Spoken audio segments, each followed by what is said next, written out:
और बड़ी बड़ी बात बोली जा रही है हमारे यहां न्याय के प्रहरी के द्वारा।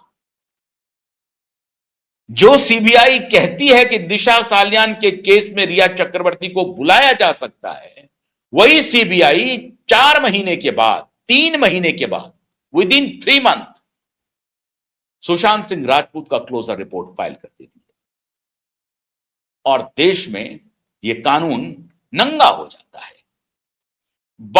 14 महीने बीत चुके हैं, सुशांत सिंह राजपूत के केस में एक कदम, एक दिन भी हियरिंग नहीं। सुशांत सिंह राजपूत के परिवार के जो वकील हैं श्रीमान विकास सिंह, वो बार एसोसिएशन के प्रेसिडेंट हैं। उनका सुपुत्र वरुण सिंह उस केस को लड़ रहा है। वरुण सिंह ने मांगा है सीबीआई से कि आपने जो दस्तावेज प्रस्तुत किए हैं पटना कोर्ट में, उसके जो सपोर्टिंग डॉक्यूमेंट्स हैं वो मुझे दीजिए। सीबीआई नहीं दे रही है। वरुण सिंह ने डिमांड किया कि सपोर्टिंग डॉक्यूमेंट मुझे दीजिए, सीबीआई नहीं दे रही है। 14 महीने हो गए, कोई ट्रायल नहीं, कोई इंक्वायरी नहीं। सुशांत सिंह राजपूत के केस की क्लोजर रिपोर्ट पर वरुण सिंह को जो अब रिप्लाई फाइल करना है, उसके लिए जो सपोर्टिव डॉक्यूमेंट्स मांगा जा रहा है सीबीआई की तरफ से, सीबीआई नहीं दे रही है। अंधा है ना कानून, अंधा है ना। कोई स्ट्रिंजेंट एक्शन और अंधा कानून। देखिए अदालत बड़ी बड़ी बात करती है, बेशर्मी की इंतहा है, बड़ी बड़ी बात करती है। अभी खबरें आ रही हैं कि जस्टिस यशवंत वर्मा ने जब ये कैश कांड हुआ, उसके पहले किसी को 1000 करोड़ रुपए का रिलीफ दिया है। अब उसमें कितनी सच्चाई है मुझे नहीं मालूम। 1000 करोड़ रुपए का रिलीफ दिया। अभी मैं 1 या 2 दिन के बाद मैं एक बहुत बड़ी खबर सुप्रीम कोर्ट का फ्लैश करने जा रहा हूं। सुप्रीम कोर्ट का फ्लैश करने जा रहा हूं। डे टू डे लेवल पर सुनवाई हुई है, डे टू डे। और एक बड़े बिजनेसमैन को धरपकड़ करने के लिए ऐसा लग रहा है कि वो डेडेड क्रिमिनल हो। अब खेल अंदर का क्या चल रहा है पता नहीं, भगवान जाने, लेकिन वो चल रहा है। लेकिन सुशांत सिंह राजपूत का 14 महीने हो गया, कोई हियरिंग नहीं हुई, कोई हियरिंग नहीं हुई। और 5 साल के बाद रिया चक्रवर्ती के सारे अकाउंट डीप फ्रीज कर दिए गए, लुकआउट नोटिस क्वैश कर दिया गया, आरोप पर कोई कार्रवाई नहीं हुई। और सुप्रीम कोर्ट और हाई कोर्ट सरमन दे रहा है, सरमन दे रहा है। हमारे माननीय श्रीमान चीफ जस्टिस जी उपदेश दे रहे हैं। यह उपदेश देखिए, पर उपदेश बहुत अच्छा होता है। आप उपदेश दीजिए, लोगों को देते रहिए उपदेश।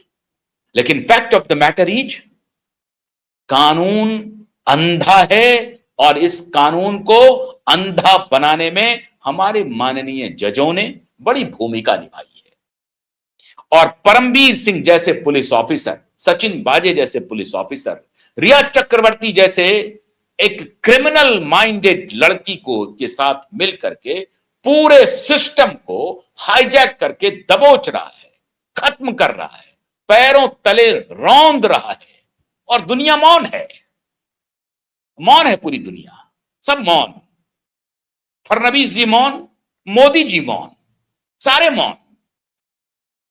तो इस अंधे कानून वाले देश में यही हो रहा है।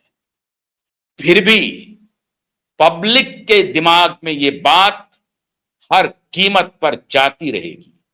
और ध्यान रखिए माननीय जजों, इस कानून को, कानून हमारे देश में खराब नहीं है। बहुत सारे वकील हमें कहते हैं कानून तो बहुत अच्छा है, लेकिन कानून को जिस तरह से पैरों तले ये लोग रौंद रहे हैं ना, वो इस देश की एक एक जनता देख रही है। आप आज रिया चक्रवर्ती को बरी होने के लिए सारा कुनबा लगा हुआ है रिया चक्रवर्ती को। अब मैं इस बारे में कितनी बार बता चुका हूं, रिया को बचाने के पीछे की साजिश क्या है। बड़े बड़े नेता लगे हुए हैं, बड़े बड़े नेता। क्योंकि वो अगर गई तो वो सबका राज खोल देगी कि यहां से आता था ड्रग, यहां से आता था ड्रग, यहां पर चल रहा है सेक्स रैकेट, यहां पे चल रहा है सेक्स रैकेट, बता देगी। वो खुलेआम बता देगी, खुल्लम खुल्ला बता देगी। तो इसलिए किसी तरीके से रिया चक्रवर्ती को बचाओ, उसको किसी तरीके से प्रोटेक्ट करो। और इसीलिए इस पूरे प्रकरण को, दिशा के केस को, सुशांत दिशा के केस को तो खैर इस जन्म में तुम दबा नहीं पाओगे। सुशांत के केस को भी इस जन्म में दबा नहीं पाओगे। लेकिन मैं हैरान हूं, मैं सुशांत के परिजन से भी पूछना चाहता हूं। जेसिका की बहन खुद गुजर गई, जेसिका के पिता गुजर गए, लेकिन जेसिका की बहन सबरीना ने लड़ाई लड़ते हुए जेसिका के कातिल को जेल पहुंचा के ही दम लिया, न्याय दिला के ही दम लिया। वो अब दुनिया में नहीं है। सुशांत के परिवार में ऐसा कोई नहीं है। अफसोस है, अफसोस है। सुशांत के परिजन में पुलिस वाले भी हैं, लॉयर भी हैं, सब हैं। कोई आगे नहीं बढ़ रहा है, या बढ़ रहे हैं तो उसकी कोई सूचना नहीं है किसी को। अगर आप बढ़ते तो बहुत सूचना आती। सुशांत की बहन अमेरिका में एक बंगला खरीदती हैं, उसकी सूचना आती है सब जगह। सुशांत की बहन ने एक बढ़िया और आलीशान बंगला खरीदा, हमारी भी शुभकामना है आपको। लेकिन सुशांत का केस 14 महीने से एक कदम भी आगे नहीं बढ़ा, कोई कुछ नहीं बोल रहा। और सुशांत और दिशा का केस क्यों इंपॉर्टेंट है, ये अब कितनी बार मैं बताऊं, बताने की जरूरत नहीं है। तो इस अंधे कानून को हम एक्सपोज करते रहेंगे। अभी तो खैर सुनवाई होनी है दिशा केस में, उसमें तो खैर ये लोग अरेस्ट होंगे ही होंगे। कोई चारा नहीं बचा है तो डिले कर रहा है। अब जून में मैटर को पोस्टपोन किया है। देखते हैं, अभी वैकेशन शुरू हो जाएगा मुंबई में, उसके बाद देखते हैं क्या होता है। लेकिन युद्ध तो जारी है। बहुत बहुत शुक्रिया, नमस्कार।